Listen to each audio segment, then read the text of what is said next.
본 방송에서 제공하는 보험 정보는 투자 판단에 대한 조언입니다. 보험, 펀드 등의 가입은 투자자 자신의 판단과 책임에 따라 그 결과가 투자자 본인에게 귀속됨을 양지하시기 바랍니다. 시청자 여러분 안녕하세요. 알기 쉬운 보험 정보로 여러분들의 인생 설계 함께하는 인생 설계 원픽 진행의 김혜연입니다. 낮에는 회사원, 밤에는 사장님, 요즘은 엔잡러라고도 하죠. 이렇게 여러 가지 직업을 갖고 생활하고 계신 분들이 부쩍이나 늘어났는데 아무래도 한 가지 일만 해서는 미래 설계하기 어렵다라고 생각하시는 분들이 많이 계신 것 같아요. 그럼 오늘 저희 방송 보시면서 어떻게 하면 조금이라도 합리적으로 미래 준비해볼 수 있을지 그 전략까지 챙겨가 보시길 바라겠습니다. 네, 저희 인생 설계 원픽은요, 유튜브로도 시청이 가능하죠. 유튜브에 서울경제TV 검색하시고 실시간으로 함께 해보시길 바라겠습니다. 네, 참고로 금일 본 방송에서 제공하는 정보는 투자 판단에 대한 조언이지 해당 보험의 가치나 수익률을 보장하지는 않습니다. 또 서울경제TV와 서울경제신문은 당사의 브랜드입니다. 서울경제증권TV와는 무관하며 기타 유사 명칭에도 꼭 유의해 주시기 바라겠습니다. 네, 그럼 인생 설계 원픽 본격적으로 출발해 볼 텐데요. 오늘 저희가 준비한 첫 번째 코너 생생 라이프 팁 시간이죠. 오늘은 구중한 전문가님과 함께 해보도록 하겠습니다. 네, 전문가님 어서 오세요. 예, 안녕하세요.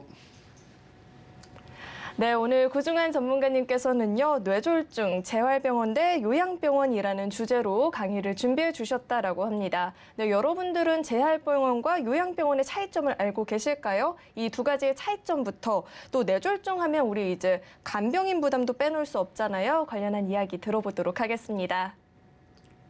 네, 안녕하세요. 오늘은 제가 지금까지 뇌질환에 관해서 심화 과정 1, 2, 3를 지금 이번 시간이 세 번째 시간인데요. 마지막 시간입니다. 그래서 마지막으로 이제 뇌질환 환자들이 겪게 되는 재활의 어려움, 그리고 재활 치료의 방법, 이런 것들에 대해서 안내를 해드릴 건데요. 우선 저희가 첫 시간으로 처음에 이제 뇌질환이 왜 발생하는지에 대해서 알아봤던 시간이 있었습니다. 그래서 뇌경색은 왜 발생하고, 그리고 뇌출혈은 왜 발생하는지, 그 이유가 대부분 고혈압 환자들이라든지 아니면 흡연이라든지 스트레스, 비만 등으로 인해서 발생률이 높아진다, 이런 얘기를 제가 드렸던 적이 있었고요. 두 번째 시간에는 뇌경색이나 뇌출혈이 발생했었을 때 어떻게 치료를 하는지, 치료 방법에는 어떤 게 있는지, 혈전용해라든지 아니면 스텐트 삽입 시술이라든지 그런 치료나 수술 방법을 통해서 이제 이 병에 대한 치료를 하는 거에 대해서 알아봤고요. 그리고 이제 어떤 장애가 남게 되는지까지를 저번 시간까지 저희가 알아봤어요. 이번 시간에는 이제 의료로 인한 치료는 다 끝이 났고 그 뒤에 진행을 하게 되는 재활에 대한 부분에 대해서 좀 안내를 해드릴까 합니다. 뇌졸중 발생 환자 중에 60% 이상이 장애가 남는 질병이기 때문에 이 재활을 어떻게 하느냐에 따라서 뇌졸중 전과 후가의 생활이 굉장히 달라질 수가 있거든요. 그래서 이 초기 재활이 가장 필수적인 질병 중에 하나가 됩니다. 그런데 우리가 요즘에 길을 걷다가 병원이나 이런 걸 봤을 때 재활병원도 있고 재활요양병원도 있고 요양병원도 있고 요양원도 있고 이렇게 다양하게 나뉘어져 있거든요. 그래서 이런 병원들의 차이는 어떤 것들이 있고 어떤 치료를 받는지에 대해서 오늘 시간을 통해서 상세히 알아보도록 해보겠습니다. 자, 일단 재활병원과 요양병원, 재활요양병원, 이 세 가지의 어떤 차이가 있는지를 한번 알아봐야 될 것 같은데요. 저희가 이제 의료법에 의하면 병원과 요양병원은 좀 차이가 있습니다. 다른데요. 어떤 차이가 있냐면 병원 중에 요양병원이 있는 게 아니라 병원급 의료기관의 종류의 하나인 게 이 재활병원입니다. 무슨 얘기냐면 병원의 종류를 보면 그냥 병원, 그리고 치과병원, 한방병원, 요양병원, 정신병원, 종합병원으로 나뉘어져 있습니다. 근데 여기 보면 사실 재활병원이 나타나 있지는 않거든요. 요양병원은 나뉘어져 있는데 재활병원은 나뉘어져 있지 않습니다. 재활병원은 사실 이 병원의 한 분류입니다. 그러니까 실제로 재활병원은 일반 병원과 마찬가지입니다. 근데 전문적으로 재활에 관련된 치료만 하는 병원을 저희가 재활병원이다, 이렇게 나뉘어져 있는 겁니다. 요양병원은 사실 재활병원과는 좀 차이가 있습니다. 그리고 요즘에 이제 많이 생기는 요 요양병원 앞에 붙는 재활요양병원도 사실은 흔히 알고 있는 재활병원과는 차이가 있습니다. 어떤 차이가 있는지는 차차 알아보도록 할 건데요. 자, 우선 재활병원부터 알아보면 재활병원은 사실 입원을 아무 때나 할 수 있는 건 아닙니다. 뇌졸중의 경우에 본다면 뇌졸중 발병 후에 2년 안에 환자들만 재활병원에 입원을 하실 수가 있습니다. 그러니까 내가 뇌졸중이 발생을 해서 내 몸에 장애가 남아있다고 해서 내가 병원에 돈을 내고 치료를 받고 싶다고 한다고 아무 때나 들어가서 치료를 할 수 있는 건 아니고요. 뇌졸중 발병 후 2년 안에 꼭 치료를 하셔야지만 입원하셔서 재활병원을 하시거나 통원에서 재활병원을 치료를 하실 수 있는 게 이 재활병원인데, 이유는 심사평가원에서 정한 기준으로 2년 후에 재활을 받을 수 있는 치료가 대폭 줄어들기 때문입니다. 무슨 말이냐면 뇌졸중이 발생하고 신경학적 손상이 일어났을 때 재활을 했을 때 효과를 볼 수 있는 방법은 재활을 했었을 때 효과를 볼 수 있는 기간은 이 2년 안에 대부분 나타나기 때문에 재활병원에서는 이 2년 안에만 치료를 해주는 게 원칙적으로 나타나져 있는 겁니다. 그리고 재활병원에서도 1년에서 2년까지 치료 기간이 다 똑같은 게 아니라 발생한 시기에 따라서 기간이 점점 길어지면 재활을 할 수 있는 목록도 점점 줄어듭니다. 그래서 최종 2년 후에는 재활병원이 아니라 요양병원으로 이제 입원을 하셔서 치료를 해야 된다. 이렇게 알고 계시면 될 것 같고요. 그리고 또 하나 가장 큰 문제가 뭐냐면 재활병원은 한 병원에서 3개월까지만 입원을 하실 수가 있습니다. 사실 대한민국에 재활병원이 그렇게 많은 편은 아닙니다. 전국에 있기는 하지만 손에 꼽을 정도밖에는 되지 않아요. 근데 뇌졸중 환자들은 계속해서 발생을 하기 때문에 예를 들어 한 재활병원에서 한 분이 2년 동안 장기 입원을 한다면 재활병원의 수는 한정되어 있고 환자는 많아지기 때문에 사실 다른 환자들이 이 재활병원에 입소를 할 수가 없게 되거든요. 그렇기 때문에 재활병원은 한 병원에 입원할 수 있는 최대 기간이 3개월까지밖에는 안 됩니다. 그래서 실제 뇌졸중이 발생을 해서 우리가 대학병원이나 상급병원에서 이제 재활병원을 좀 알아보셔야 됩니다라고 했었을 때 그때부터 알아보면 사실 좀 늦습니다. 물론 갑작스럽게 가족분 중에서 뇌졸중이 발생해서 정신은 없을 수 있겠지만 그럴 때일수록 환자 보호자가 정신을 똑바로 차리고 알아보셔야 되거든요. 일반 상급병원에서 입원할 수 있는 기간이 그렇게 길지 않습니다. 그렇기 때문에 바로 재활병원으로 넘어가셔야 되는데 이때 재활병원에 입소 대기가 길어지면 내가 들어가고 싶어도 들어갈 수 없이 기다려야 되는 상황이 많이 발생을 합니다. 근데 제가 아까 전에도 말씀드렸다시피 뇌졸중이 발생하면 초기 재활이 굉장히 중요한데 초기 재활의 시기를 놓치는 경우가 생길 수가 있기 때문에 반드시 우리 가족 중에 누군가가 뇌졸중으로 인해서 병원에 들어갔다 하면 정신을 딱 차리시고 바로 재활병원이 입원이 가능한 병원부터 빨리 알아보셔야 됩니다. 그래서 재활병원에서 3개월을 치료를 하는 요 기간에도 우리가 2년이니까 3개월씩 하면 총 7번을 재활병원으로 옮겨야 되는 거거든요. 그러다 보니까 계속해서 입원하고 있는 동안에도 우리 가족분들은 재활병원을 다른 곳에 입원할 가능한 병원들을 계속해서 알아보셔야 됩니다. 그래야지만 쉬는 기간 없이 재활병원에서 2년 동안 치료를 잘 받으셔서 일상적으로 회복할 수 있는 그 확률이 높아질 수 있도록 재활을 잘 하셔야 되기 때문에 이런 부분을 꼭 신경을 쓰셔야 된다. 이런 걸 꼭 알아두셔야 될 것 같고요. 재활병원에서의 병원비 책정 방법은 일반 요양병원하고는 좀 다릅니다. 요양병원은 뒤에 설명드리겠지만 재활병원은 재활을 하는데 장애가 남는 종류가 사람마다 다 다르기 때문에 재활 치료 방법도 사람마다 다 다릅니다. 어떤 분은 운동장애만 오신 분도 있고 어떤 분들은 인지장애만 오신 분들도 있고 어떤 분들은 언어장애, 연화장애 이런 것들이 다 같이 오신 분들도 있기 때문에 그런 분들이 하는 재활은 종류가 굉장히 또 많아질 수밖에 없고 또 간단한 뇌졸중이 오신 분들은 약간의 이제 신체적 장애만 오신 분들은 운동적인 재활만 하시면 되기 때문에 각각의 치료비가 다 개개인적으로 산정이 됩니다. 그래서 재활병원은 치료받은 만큼 비용을 냅니다. 똑같이 한 달을 입원한다 하더라도 치료를 많이 받으시면 비용을 많이 내야 되는 거고 치료를 적게 받으면 병원비를 적게 내는 게 이 재활병원이다. 이렇게 알고 계시면 될 것 같고요. 자, 이어서 이제 요양병원인데 요양병원은 재활병원하고는 좀 다릅니다. 그래서 장기적인 요양과 치료를 할 수 있도록 시설을 갖추어 놓은 병원입니다. 물론 요양병원도 요양원이랑은 좀 차이가 있습니다. 요양병원도 뒤에 병원이라는 단어가 붙기 때문에 의사 선생님도 계시고 간호사분도 계십니다. 근데 요즘에는 이 요양병원에서 재활을 같이 하시는 분들도 많이 있기 때문에 재활과 요양을 같이 한다. 그래서 실제로는 요양병원으로 등록이 되는 거고요. 거기에 재활까지 좀 해줄 수 있는 병원을 우리가 요즘 많이 뭐라고 하냐면 재활요양병원이다. 이렇게 부르고 있습니다. 그래서 가족 중에 혹시라도 뇌졸중이 발생했었을 때 재활병원으로 가야 되는지 재활요양병원으로 가야 되는지는 이 두 차이가 어떤 건지 정확하게 아신다면 선택하시는데 문제가 없으실 것 같고요.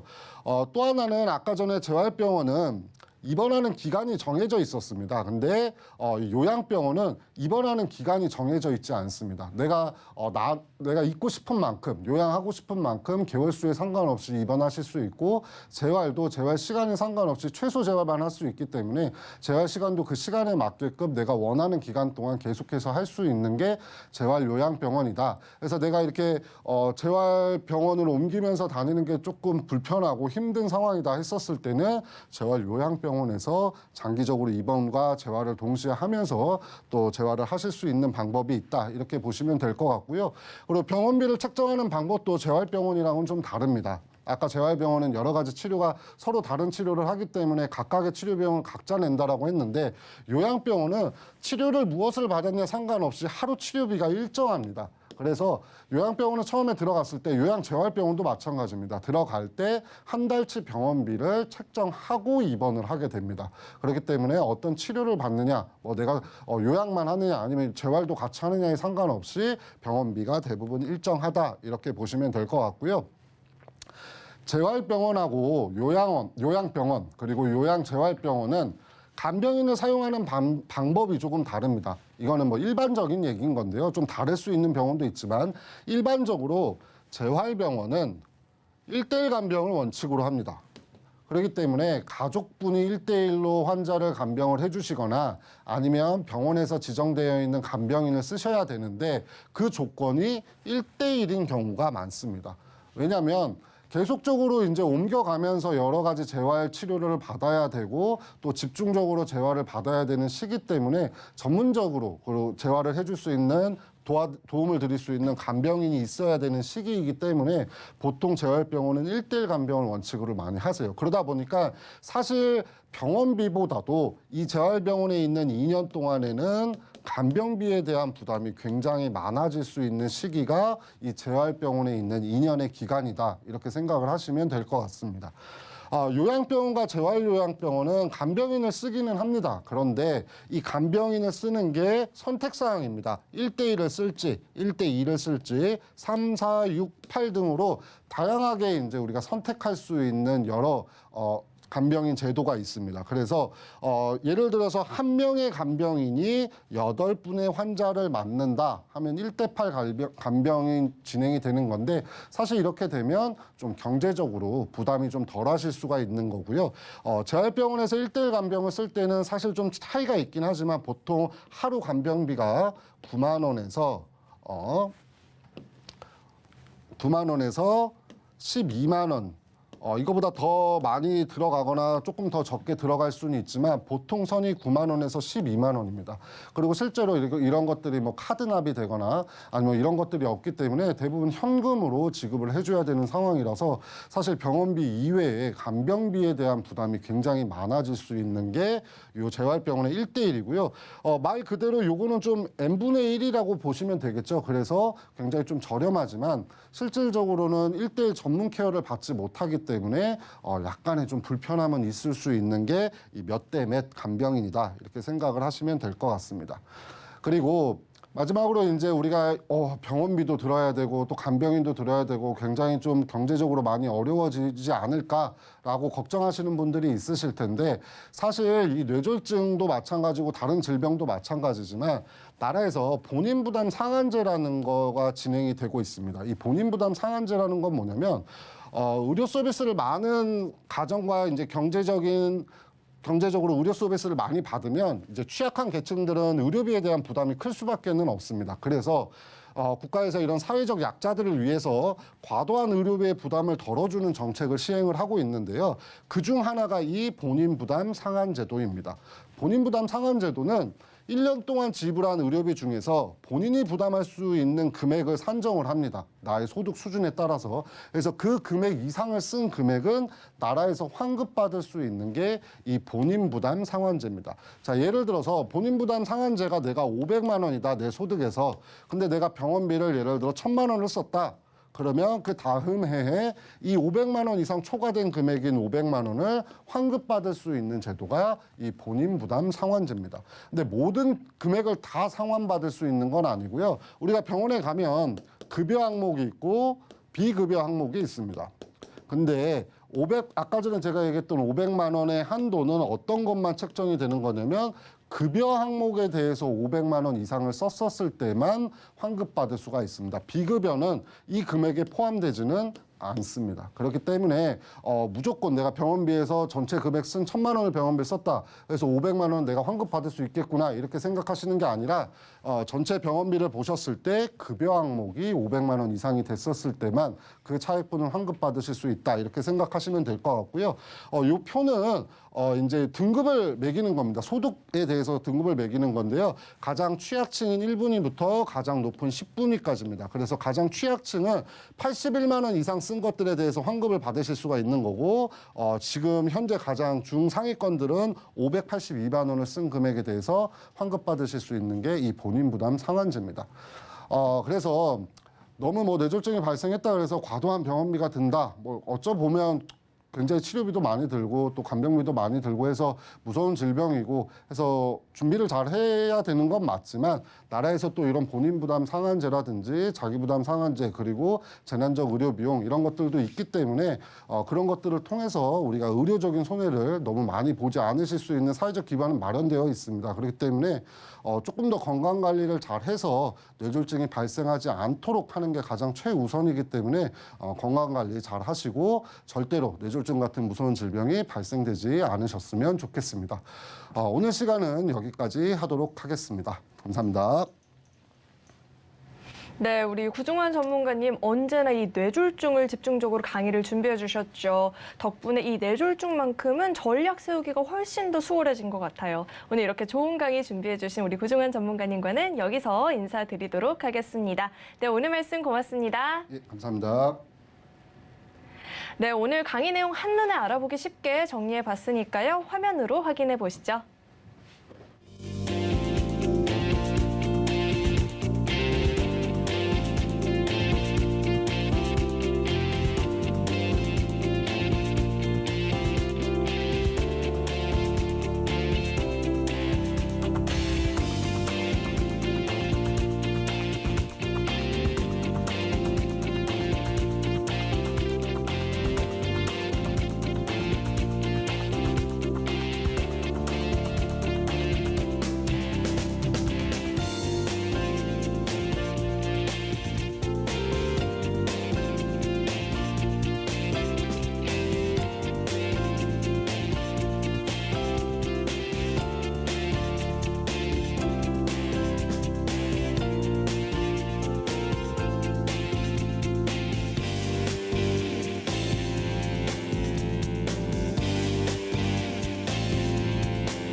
네, 인생 설계에 있어서 무엇보다 중요한 건 현명한 선택이 되겠죠. 오늘도 그 선택에 도움을 주실 두 전문가님 자리에 모셔봤습니다. 네, 김동호 전문가님 그리고 진동균 전문가님 자리에 나와 계십니다. 네, 두 분 어서 오세요. 안녕하세요. 네, 오늘은 어떤 주제로 이야기 나눠보면 좋을지 첫 번째 주제 화면으로 확인해 보시죠. 네, 첫 번째 주제는 높은 갱신형 보험료입니다. 갱신형 보험은 때때로 보험료가 오르지만 가입 초기에는 다른 유형의 보험보다 저렴하다라는 장점이 있죠. 여기에서 모든 문제가 출발하는 것 같은데 전문가님과 이야기 나눠보도록 하겠습니다. 네, 오늘의 주제를 선택해 주신 특별한 이유 어디에 있을까요? 보험 리모델링 시 고객분들을 만나게 되었을 때 내시는 보험료가 좀 아깝다라는 이유로 갱신형 보험을 가입하신 분들이 많습니다. 비교적 저렴한 보험료로 높은 담보 금액을 제공하기 때문에 가입 시에는 갱신형 보험이 참 만족스럽긴 합니다. 하지만 총 납입하셔야 될 보험료를 계산을 해보면 갱신형 보험이 오히려 더 납입 금액을 많이 낸다는 것을 아실 수 있기 때문에 오늘의 주제로 선정해 보았습니다. 맞아요. 이 갱신형 보험 처음에는 보험료가 저렴하기 때문에 크게 와닿는 부분이 없는데 약간 조삼모사 같은 느낌이 들거든요. 그럼 구체적으로 사례 짚어주시면 좋을 것 같아요. 네, 문의 주신 고객은 두 아이의 아빠이자 가장인 36세의 남자분이십니다. 집안의 가족력이나 특별한 질병 없이 건강하게 지내오셨기에 보험을 가입하시는 거에 대해서는 큰 니즈가 없으셨죠. 1,000만 원 정도의 3대 진단비가 포함된 실손 의료비 보험 외에 3개의 갱신형 보험을 가입하고 계셨었는데요. 위 보험을 끝까지 유지하시는 것이 좀 어렵다라는 가족의 얘기를 들으시고 저에게 문의를 주신 내용입니다. 네, 그러면 어떤 가입 사례가 있었는지도 짚어주시죠. 네, 3가지 갱신형 보험을 가입하신 내용을 좀 살펴보면요. 자료 한번 띄워보시죠. 네. 3가지 보험을 한번 살펴볼 건데요. 첫 번째로 가입하신 암보험이 있습니다. 내용은 암 진단비 5천만 원, 유사암 진단비 2천만 원, 고해감 5천만 원, 뇌졸중 2천만 원, 급성 심근경색에 2천만 원이 가입이 되어 있으시고요. 월납 보험료로는 34,130원을 내고 계셨습니다. 두 번째 보험을 살펴보면요. 역시 암보험인데요. 암 진단비 4천만 원과 갑상선암 1,000만 원, 월납 보험료로 2만 원을 내고 계십니다. 마지막으로 세 번째 종합보험을 한번 살펴볼 건데요. 내용은 상해 사망 1,000만 원, 뇌혈관 진단비 1,500만 원, 뇌졸중 500만 원, 화혈성 진단비 1,500만 원, 급성 심근경색 500만 원, 5대 질환 수술비 1,000만 원이 가입되어 있으시고 월납 보험료로는 25,720원으로 되어 있습니다. 네, 이렇게 사례를 만나봤는데 제 눈에는 큰 문제점이 들어오진 않았어요. 하지만 전문가님 눈에는 문제점이 있었겠죠? 어떤 문제점이 있었을까요? 실제적으로 3가지 보험의 합산 보험료를 월납 보험료를 보면 한 8만 원 정도가 안 되는 것을 확인할 수 있습니다. 다만 이 보험이 가지고 있는 3가지에 동일하게 30년 갱신형 100세까지 납입하시는 100세 납 상품으로 가입을 하셨습니다. 현재는 굉장히 저렴한 보험료로 유지가 되지만 잠시 후 제가 리모델링한 모습을 비교 분석을 해보시면 보험료 차이가 어떻게 차이가 나는지 확인하실 수 있을 겁니다. 네, 지금은 달 8만 원 정도의 금액을 내고 있다라고 하셨는데 그러면 추후에 어떤 문제점이 있을지 해결책까지 짚어주시죠. 네, 이 고객분의 보험을 리모델링 한번 해봐야 하는데요. 종합보험으로 상해 사망 1억 원, 상해 후유 장애 1억 원, 암 진단비 5천만 원, 유사암 5천만 원, 표적항암 약물 치료비 7천만 원, 암 수술비 500만 원, 뇌혈관 진단비 2천만 원, 허혈성 심장 진단비 2천만 원, 순환계 질환 진단비 500만 원, 5대 혈관 수술비 1천만 원, 질병 종수술비 2천만 원과 질병 상해 입원비 각 1만 원씩 하셨고요. 월납 보험료로는 18만 7,757원을 납부하시게 되었습니다. 총 납입하시는 기간은 20년으로 100세까지 보장받는 새만기형 보험으로 변경을 하셨습니다. 네, 해결책을 제시해 주셨는데 그럼 이렇게 되면 총 납입하는 금액이 얼마나 저렴해진 걸까요? 월납 보험료로 비교해 본다면 오히려 2배 이상 오르는 게 더 많이 내는 거 아니라는 느낌을 받으실 수 있습니다. 처음 이 주제를 가지고 말씀드린 부분이 갱신형 보험료가 새만기형 보험료보다 비싸다고 말씀드렸었는데요. 오히려 리모델링 후에 월 보험료를 보면 기존 3가지 보험의 합산 보험료보다 2배 이상 오른 것을 확인하실 수가 있죠. 그럼에도 불구하고 고객분은 흔쾌히 변경을 하셨는데요. 그 이유는 바로 납입하시게 될 총 납입 보험료의 차이가 있기 때문입니다. 갱신형 보험이 무조건 안 좋다거나 보험료가 과도하게 오른다는 것은 아닙니다. 상해 관련 담보의 갱신율은 높지 않고 보험금 지급률에 따라 보험료 인상폭이 크지 않을 수도 있기에 갱신율을 제외한 현재의 보험료로 계산된 총 납입 보험료로 다시 한번 계산해 보았습니다. 보험이 100세까지 유지된다라는 가정하에 먼저 가입하고 계셨던 갱신형 보험의 총 납입 보험료를 확인해 보겠습니다.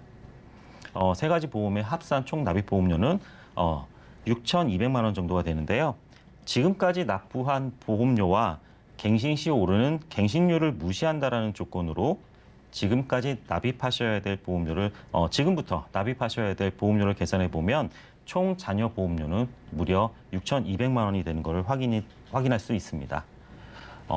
다음으로 리모델링된 20년 납 100세 만기 보험을 살펴보면요. 총 납입 금액이 4,500만 원 정도가 20년 완납 시에는 책정되게 됩니다. 총 납입 보험료의 차이도 있지만 여기서 더 확인하셔야 될 부분은 보험료를 납입할 수 있는 나이와 갱신형 보험의 갱신률, 담보의 보장 금액 또한 확인하셔야 합니다.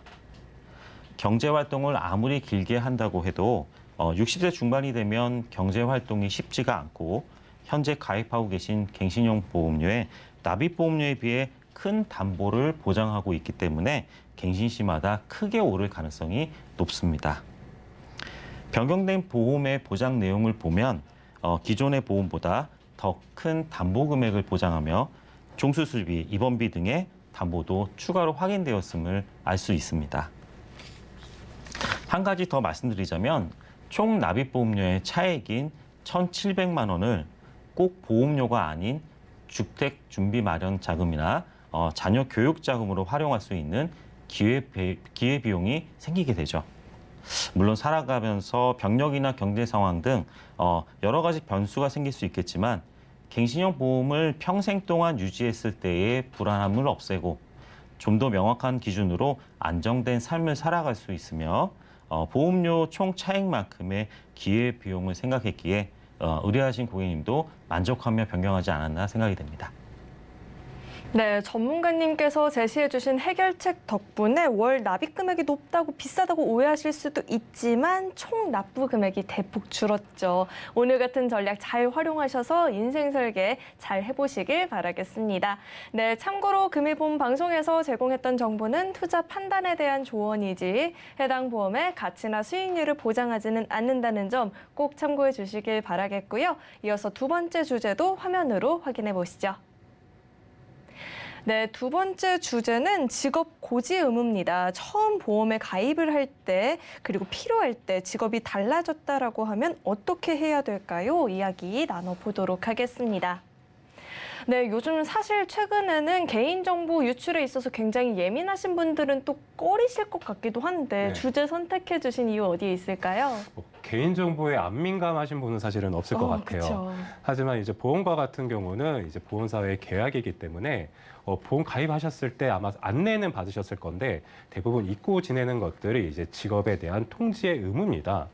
대부분의 이제 보험이 이제 부모님께 좀 물려받거나 아니면 내가 준비를 했는데 굉장히 오랜 시간이 지나게 되면은 중간에 직업이 변경되는 순간들이 분명히 있게 될 수가 있거든요. 근데 보험사들은 이제 내가 갖고 있는 직업이 고객님들이 갖고 있는 직업이 좀 위험한 직군이냐 아니면 덜 위험한 직군이냐에 따라 상해급수를 1급, 2급, 3급 또 세부적으로 조금씩 다른 경우들이 있거든요. 보험사는 이 상해급수에 따라 질병에 대한 보험료 말고요. 상해에 대한 보험료는 직업급수에 따라 책정을 하게 되는데 당연히 이제 높은 직급, 상해급수가 높은 직급이 좀 보험료가 비싸게 받게 되겠죠. 보험사 입장에선 보험금이 지급될 확률이 높게 되다 보니까요. 그런데 이런 부분들이 대부분 모르고 지내시다가 내가 보험금을 청구하는 순간에 알게 되는 경우들이 많거든요.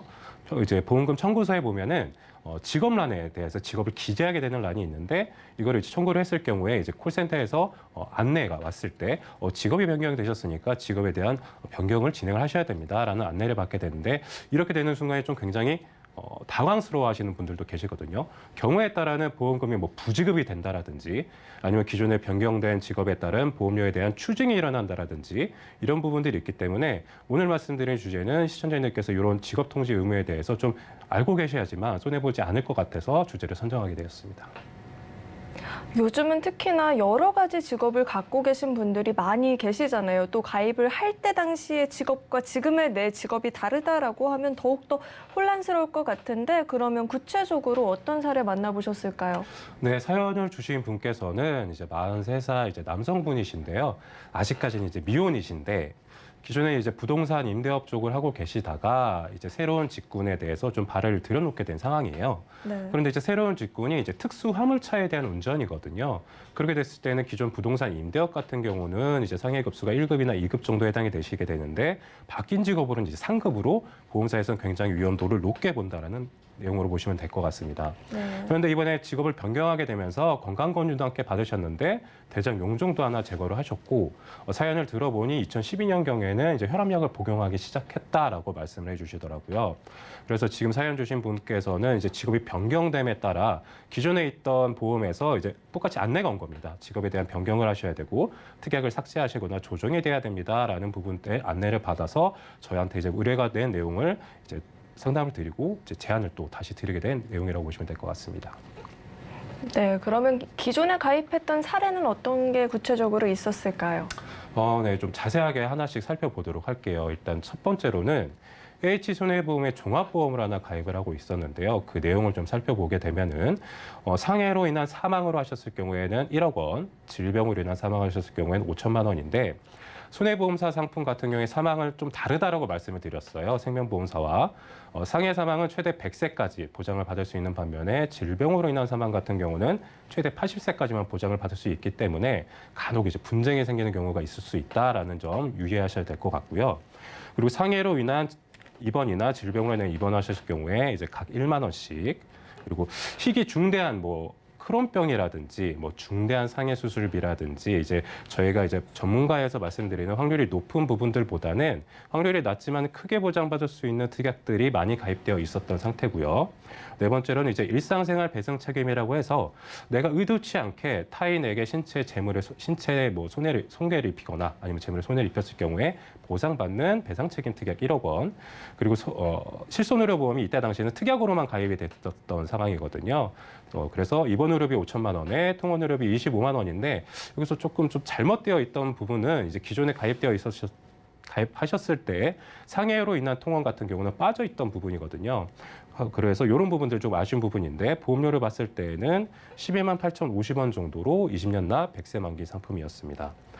그리고 두 번째로는 같은 회사에 또 안보험을 추가로 준비를 하셨어요. 여기에서 손해보험사는 이제 기본계약이라는 것들이 들어가게 되어 있는데 이런 기본계약들은 보험사에 좀 유리하고 소비자한테는 조금 불리한 특약이라고 보시면은 조금 이해하기가 편하실 것 같아요.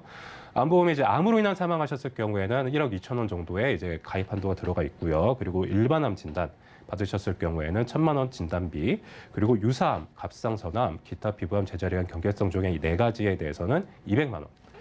암으로 인한 수술 받으셨을 경우에 100만 원과 암으로 인한 입원하셨을 경우에 4일째부터 5만 원에서 보험료는 4만 8천 원 정도고요.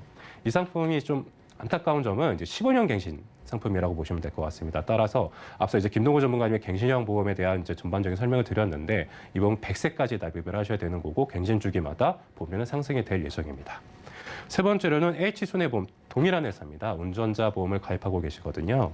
내용을 보게 됐었을 경우에는 변호사를 선임했을 경우에는 이제 최대 500만 원까지 실손 보상 받는 내용과 나라에서 벌금이 나왔을 경우에 대인에 대해서 2천만 원인데 가입하셨을 당시에는 민식이법이 발의되기 이전이기 때문에 민식이법은 해당이 되지 않는 내용이라고 보시면 될 것 같고요.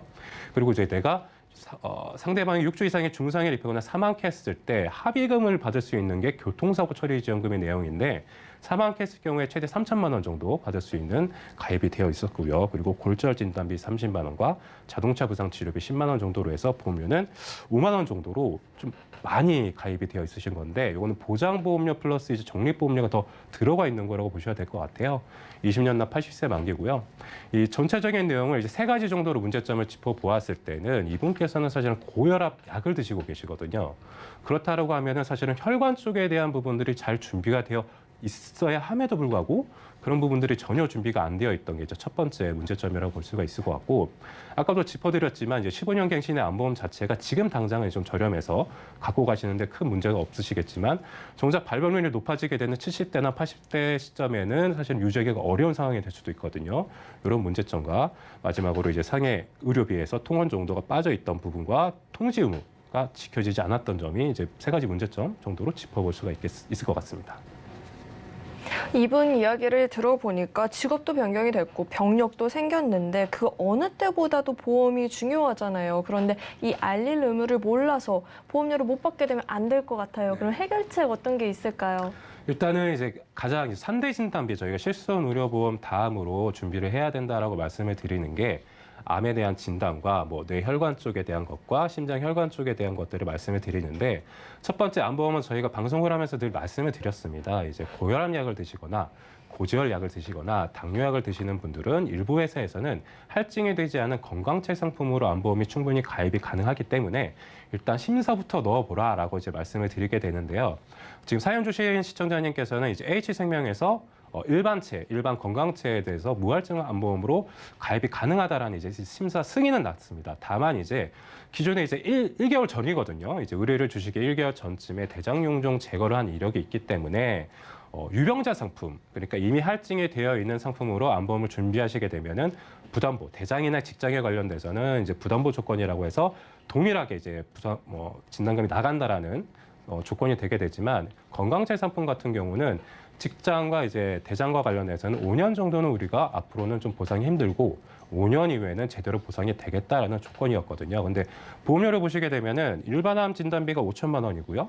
유사암 진단비가 2천만 원인데 20년 납 100세 만기 기준으로 비갱신도로 73,211원이거든요.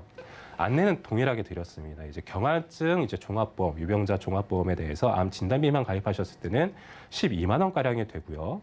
대신에 직장과 대장에 대해서는 부담보가 없습니다. 그리고 현재 건강체로 가입하셨을 경우 이런 안 좋은 조건이 있지만 보험료 이렇게 저렴합니다라고 설명을 드렸을 때 사연 주신 시청자님께서는 이 상품을 선택을 하신 거예요. 모든 게 저희가 이제 무할증 암보험이 무조건 맞다라고 말씀을 드리는 거 아니라 결국 시청자님들께서도 내가 갖고 있는 상황에 따라 선택을 하셔야 되는 부분이다라고 생각을 하셔야 되고요. 두 번째로는 이제 K손해보험의 종합보험, 이제 암보험은 무할증, 그러니까 할증이 되어 있지 않은 상품을 선택을 했는데 그 위에 뭐 뇌혈관 쪽이나 심장혈관 쪽이나 기타 질병이나 상해에 대한 수술이나 다른 담보들도 준비를 하셔야 되는 상황이거든요. K손해보험 같은 경우로 이제 선택하게 된 이유는 타사 같은 경우는 지금 현재 사연 주신 시청자님의 병력을 고지를 했을 경우에 우리는 이제 건강체는 아예 가입이 안 된다라는 이제 거절 이 경우도 있었고요. 두 번째로는 이제 뭐 대장 직장에 관련해서 5년 정도 부담보에다가 게다가 할증까지 붙는 조건이 있는 경우도 있었고요. 뭐 다른 회사 같은 경우는 이제 뭐 대장 직장에서는 아예 정기간 부담보, 아예 우리는 더 이상 앞으로는 가입 이후에는 보상이 되지 않는다라는 조건도 있었는데, 이 회사 같은 경우는 2년 정도에 대한 직장과 대장에 대한 부담보 조건과 일부 할증이 붙었지만 현재 국내에 있는 보험사에 대해서 심사를 넣어봤을 때 가장 이제 시청자님께서는 불리한 조건이 아닌 가장 적합한 조건이라서 선택을 하게 됐고, 보험료도 이제 좀 저렴한 편이었거든요. 내용을 살펴보게 되면은 일단은 기존에 혈압약을 드시고 계시다 보니까 혈관 쪽에 대한 준비가 필요한 상황이세요. 뇌혈관 전체 100%를 보장해주는 뇌혈관 진단비 100만 원, 1000만 원과 그리고 심장질환 특정 1, 2로 나뉘게 되는데, 이 회사 같은 경우는 1 같은 경우가 저희가 늘 얘기하던 허혈성 심장질환 진단비 플러스 그리고 이제 부정맥이라든지 아니면 뭐 심방세동이라든지 기타 심장 염증과 관련된 것들이 포함된 진단비 1000만 원과 2가 이제 급성심근경색증과 관련된 기타 이제 심장 질환이거든요. 이게 각각 1000만 원씩 들어가 있고요. 그리고 기존에 H생명 같은 경우는 표적 항암 약물 치료비를 여기에 넣을 수도 있었지만 굉장히 좀 비쌌거든요. 그래서 K손해보험의 표적항암 약물 치료비 7천만 원 이렇게 준비를 해드렸고 상해로 인한 수술 같은 경우는 이제 기본적으로 50만 원에 내가 받는 상해 수술이 경한 수술이냐 아니면 중한 수술이냐에 따라 1종에서 5종에 따라 차등 지급하는 종수술비를 최대 900만 원. 질병 수술비도 기본적으로 30만 원에 경중에 따라 1종에서 5종까지 최대 500만 원과 그리고 이제 다빈도 질병 수술비라고 합니다. 보험사마다 좀 운영하는 가지수는 다르지만 질병 다빈도 수술비 112가지까지 최대 1,000만 원까지 하고 기타 특약들도 많이 포함이 됐거든요. 표에 나오지 않지만 보험료는 한 10만 3,578원이고요. 25년 동안 납입을 하시고 100세까지 보장받는 상품으로 준비를 해드렸습니다. 그리고 가장 중요한 점이 이제 사실은 기존에 운전하는 직군으로 변경을 하신 게 된 거예요. 기존에는 부동산 임대업을 하시다가 그렇게 되시면 당연히 성업이 운전이시다 보니까 운전자 보험이 다른 분들보다는 더 중요한 내용이거든요. 근데 기존에는 이제 내가 이제 업무용 운전자가 아니라 기존 출퇴근, 자가용 출퇴근 운전자용으로 가입이 되어 있었는데 이런 부분은 계속 유지하고 있다가 사고가 나게 되면은 보상을 받지를 못하게 되거든요. 그렇게 되면 내 지금 현재 직군과 알맞는 운전자 보험을 선택을 하셔야 되는데 운전자 보험에 대한 내용은 이제 내용을 살펴보시게 되면은 보장 내용은 이렇습니다. 변호사 선임 비용 같은 경우는 이제 최대 3천만 원까지 그리고 사고가 났을 경우에 상대방과 합의한 비용은 최대 2억 원까지 그리고 이제 나라에서 나오는 벌금 대인 3천만 원과 대물 500만 원 이렇게 딱 기본적인 특약만 들어갔거든요. 그 이유는 왜 그러냐면 업무용 운전자를 하시게 되면 아무래도 높은 보험료를 받을 수밖에 없습니다. 왜냐하면 운전은 이제 계속 하시는 분이다 보니까 보험사에서는 좀 많은 금액을 받게 되는데 이것저것 추가하게 되다 보면 6만 원, 7만 원까지 되는데 사실은 지금 이제 일을 시작하셨잖아요. 그래서 이제 직업이 안정적인 상황은 아니기 때문에 일단 기본적인 것들만 넣어서 준비를 해드리고 추후에 필요하시게 된다면 더 추가하셔도 되는 부분이기 때문에 이렇게 안내를 드렸습니다. 따라서 이제 총 저희가 기존에는 보험료가 22만 한 6,050원 정도를 납입을 하셨던 상황이고요. 보험 리모델링 이후에는 21만 1,700원 정도로 기존보다 한 14,000원 정도가 줄어들게 되고요. 여기에 대한 것들을 리모델링에 대한 전후 비율을 간단하게만 해드리면 기존에는 이제 암 진단비가 사실은 1,000만 원밖에 없으셨어요. 일반 암 진단비가 5천만 원까지 증액이 됐고 유사암 진단비도 200만 원에서 2천만 원까지 그리고 항암 방사선 약물 치료비도 없으셨는데 200만 원과 표적 항암까지 7천만 원 들어갔고 뇌나 심장 같은 경우도 진단비 1,000만 원과 수술비도 한 1,530만 원까지 없다가 있으시게 된 상황이고요. 그리고 일반적인 수술 기존에는 상해 수술비가 100만 원이었지만 상해 수술비 플러스 상해 1호종 수술비, 질병도 질병 수술비 플러스 질병 1호종 수술비 플러스 N대 수술비까지 들어간 상황이고 운전자도 기존에는 이제 스쿨존 내에서 사고가 났을 경우에는 이제 보상이 벌금이 나오지 않던 거에서 벌금이 나오는 것도 3천만 원으로 증액이 된 상황이고요. 이제 형사합의지원금이 사실은 이제 기존에 3천만 원밖에 안 됐거든요. 여기 2억 원 정도가 늘어나게 되고 선지급형 운전자 보험이라는 게 가장 큰 장점이라고 보시면 될 것 같습니다. 이렇게 이제 안내를 드렸고 고객님께서는 굉장히 만족할 만한 상담이라고 말씀을 해주셨습니다. 네, 리모델링 이후에 요즘 교통법에도 맞고 또 사연을 주신 분의 건강 상태에도 훨씬 더 적합한 보장들이었던 것 같은데 그럼 이 밖에 또 어떤 주의사항이 있을지 간략하게 짚어주시죠. 네, 계속 말씀을 드렸던 내용인데요. 이제 직업 통지와 관련된 것들이 사실은 일반적으로 이렇게 크지 않다라고 생각을 하게 되는데 이게 내가 갖고 있는 보험에 대해서 오래 납입을 하고 계시면은 이게 언제 직업이 바뀐지를 모르기 때문에 보험사 입장에서는 예를 들어 10년 동안 유지를 했고 내가 상해급수가 기존에 5년 정도밖에 바뀌지 않았다고 해도 보험사는 약 10년 동안에 대한 보험료를 추징하게 되거든요. 그렇게 되면 이제 가입자 입장에서 굉장히 좀 불편한 상황이게 되고 좀 억울한 상황이 될 수도 있기 때문에 직업이 변경이 되게 되면 내 현재 담당자나 콜센터를 통해서 꼭 알려주시는 게 시청자들한테 좀 유리한 선택이 될 것 같습니다. 네, 아무래도 직업에 따라 일을 생기면서 생기는 위험도와 문제가 달라지기 때문에 반드시 보험사에 알려야 된다는 점 꼭 참고해 주시길 바라겠고요. 그럼 저희는 검색어 Q&A 시간으로 넘어가 보겠습니다.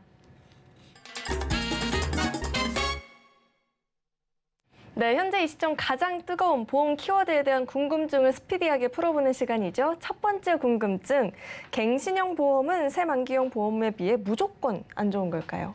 꼭 그렇지는 않습니다. 갱신형 보험도 효율적으로 가입을 한다면 새만경 보험만큼이나 보험료를 줄이는 효과를 가져올 수가 있습니다.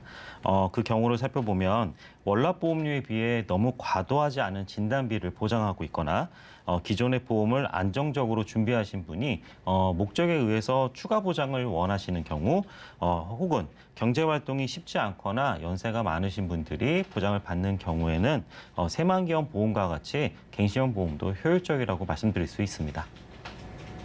무조건 안 좋은 건 아니고 또 경우에 따라는 오히려 더 효율적일 수 있다라는 점 꼭 짚어주시길 바라겠고요. 네, 다음 궁금증은요. 이 CI 보험 말 정말 많죠. 이 중대한 뇌졸중은 왜 받기 어렵다라고 할까요? 저희가 이제 말씀해 드리는 게 특약 앞에 자꾸 단어가 붙게 되면은 점점 받기가 어려워진다라고 말씀을 드렸어요. 근데 중대한 뇌졸중 같은 경우는 이제 뇌졸중만 있으면 좋은데 앞에 중대한 단서가 붙게 되는데 그렇게 되면 이제 뇌졸중 같은 경우는 결국은 이제 질병 코드를 보게 되면은 I60부터 63까지 그리고 I65, 66까지를 보상을 해주는 게 뇌졸중 진단비인데 앞에 중대한 자가 붙으면 이 질병 코드를 일단 받게 난 이후에 일단 세 가지 정도의 추가적인 조건이 붙게 되거든요. 첫 번째로 이제 180일이 지나셔야 되고 해당 코드로 인해서 내 몸의 영구적인 신경학적 결손이 25% 이상이 남아야 되고 그리고 일상생활 생활 장애 상태가 25% 이상이 돼야 되기 때문에 이 세 가지 조건을 다 맞추기라는 사실은 좀 어렵다라고 보셔야 되거든요. 따라서 이제 그냥 뇌졸중 코드를 받게 되면은 뇌졸중 진단감이 나오게 되는 이런 분쟁이 없는 것들을 준비를 하시는 게 시청자님의 입장에서는 좀 수월하게 좀 보험금을 받을 수 있는 방법이기 때문에 이런 부분들을 꼭 이제 중대한 뇌졸중이 무조건 나쁘다라는 게 아니라 기본적으로는 이런 좀 받기 편한 것들로 준비를 하시는 게 더 좋지 않나 이렇게 생각이 됩니다. 네, 이 중대한 이 조건을 맞추기 굉장히 까다롭지 않나라는 생각이 듭니다. 내가 가입한 보험은 어떤 내용이 있는지 잘 확인해 보셔야 될 것 같아요. 네, 다음 궁금증은요. 나이가 어리거나 이런 젊은 사람들이 갱신형 보험을 지향을 해야 하는 이유 어디에 있을까요? 네, 맞습니다. 보험은 하나의 물건을 사는 것이 아닌 평생 동안 함께 해야 될 동반자와 똑같습니다. 처음부터 잘 지은 집이 튼튼한 내 보금자리가 되어주듯이 보험도 처음서부터 올바른 설계로 잘 설계가 되는 것이 가장 중요하죠. 나이가 어리거나 20, 30대의 젊은 분이라면 일정 기간마다 변수가 발생되는 갱신형 보험을 중심으로 준비하시는 것보다 안전하게 새만경 보험으로 그것을 기준으로 준비하는 것을 추천드립니다. 네, 나이가 어리신 분들 이제 막 보험을 가입한다라고 하면 첫 단추 잘 끼우는 게 중요할 것 같아요. 네, 다음 궁금증은요. 보험 약관 대출을 많이 받았는데 갚아서 유지를 하는 게 유리할까요? 이거는 좀 상황마다 다를 것 같아요. 좀 케이스 바이 케이스라고 말씀을 드릴 수 있을 것 같은데요. 근데 첫 번째로 선행이 돼야 되는 부분들은 내가 현재 약관 대출을 받고 있는 보험이 나에게 정말 필요한 보험인지 점검을 받는 게 먼저일 것 같습니다. 만약에 내가 갖고 있는 현재 약관 대출이 받고 있는 보험이 나한테 굳이 필요 없는 보험이라면 대출을 이제 갚아 나가면서 유지를 하는 게 큰 의미가 없을 수도 있기 때문에 그렇거든요. 일단 첫 번째가 맞는 건지 한번 살펴보셔야 되고 두 번째로는 사실은 보험계약 약관 대출이라는 거는 이제 계약자님들, 그러니까 시청자님들이 좀 힘든 상황이 됐을 경우에 좀 내가 갖고 있는 여태까지 납입했던 보험료에서 일부를 담보로 대출을 받는 것들이거든요. 그러니까 급전이 필요한 경우에 사용할 수 있게끔 만들어 놓은 제도인데 이게 사실은 쓰다 보면은 거의 한도까지 받는 경우들도 간혹 발생이 되거든요. 그렇게 됐을 경우에는 이제 소액 같은 경우야 내가 나중에 갚아버리면 되지만 단위가 뭐 100단위가 넘어가고 1000단위가 넘어가게 되면은 이거를 또 상환을 한다는 게 현실적으로는 쉽지 않은 경우들도 있거든요. 특히나 이제 예전 보험들 같은 경우는 이제 보험사 약관 대출이 어떻게 결정이 되냐면 예정이율 플러스 여기에 1.5%에서 1.5%의 가상금리가 붙게 되면서 여기에 보험 계약 대출이율이 결정이 되게 되는데 옛날 상품들이 좋은 것들은 이런 예정효율이 높게 되거든요. 예정효율이 높다라는 거는 내 환급금이 빨리 높아진다라는 뜻인데 여기에 계약 대출을 받게 되면 그만큼 지금 현재의 보험보다는 높은 계약 대출이라고 보시면 돼요. 따라서 예전 상품을 만약에 보험 계약 대출을 계속 상환을 하고 계시고 아니면 받고 계시거나 상환을 미행하고 계시는 상황이라고 하시면은 예전 것들일수록 더 갖기가 어려운 상황이 되게 되는데 이럴 때일수록 지금 현재 내 상황에 맞춰서 좀 선택을 좀 용단을 내리실 필요는 있으실 것 같아요. 더 이상 이제 계속 이걸 유지를 못하는 상황이 될 수도 있기 때문에 다시 한번 이제 말씀드리면 첫 번째 맞는 상품인지 선택을 해보시고 두 번째가 내가 진짜 고민을 해봤을 때 이 상품을 끝까지 내가 상환할 수 있는지를 여부를 판단해 보신 이후에 만약에 그렇지 않다라고 하면은 새로운 상품을 차라리 전문가와 상의를 하셔서 준비를 하는 게 신혼여행께서 가정 경제를 이끌어 가시는 조금 더 수월한 방법이 될 수 있을 것 같다라는 생각도 듭니다. 네, 오늘 이렇게 두 분과 함께 인생 설계 원픽부터 검색어 Q&A까지 궁금증 해결해 봤는데요. 오늘 두 분과는 여기서 인사드리도록 하겠습니다. 네, 오늘 말씀 고맙습니다. 네, 참고로 금일 본 방송에서 제공했던 정보는 투자 판단에 대한 조언이지 해당 보험의 가치나 수익률을 보장하지는 않습니다. 또 서울경제TV와 서울경제신문은 당사의 브랜드죠. 서울경제증권TV와는 무관하며 기타 유사 명칭에도 꼭 유의해 주시기 바라겠습니다. 네, 오늘 또 저희 방송은요, 서울경제TV 홈페이지와 또 유튜브 채널을 통해서 다시 보기가 가능하니까요. 다시 보시면서 놓쳤던 부분들까지 또 꼼꼼하게 챙겨가 보시길 바라겠습니다. 네, 오늘 저희가 준비한 내용은 여기까지이고요. 오늘 저희 방송 끝까지 함께해 주신 여러분 고맙습니다.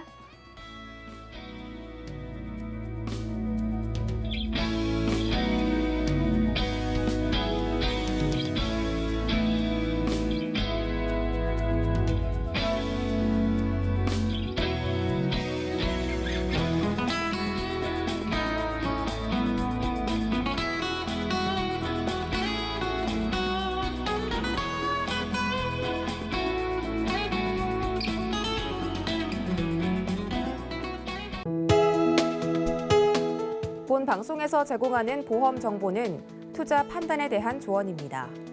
보험, 펀드 등의 가입은 투자자 자신의 판단과 책임에 따라 그 결과가 투자자 본인에게 귀속됨을 양지하시기 바랍니다.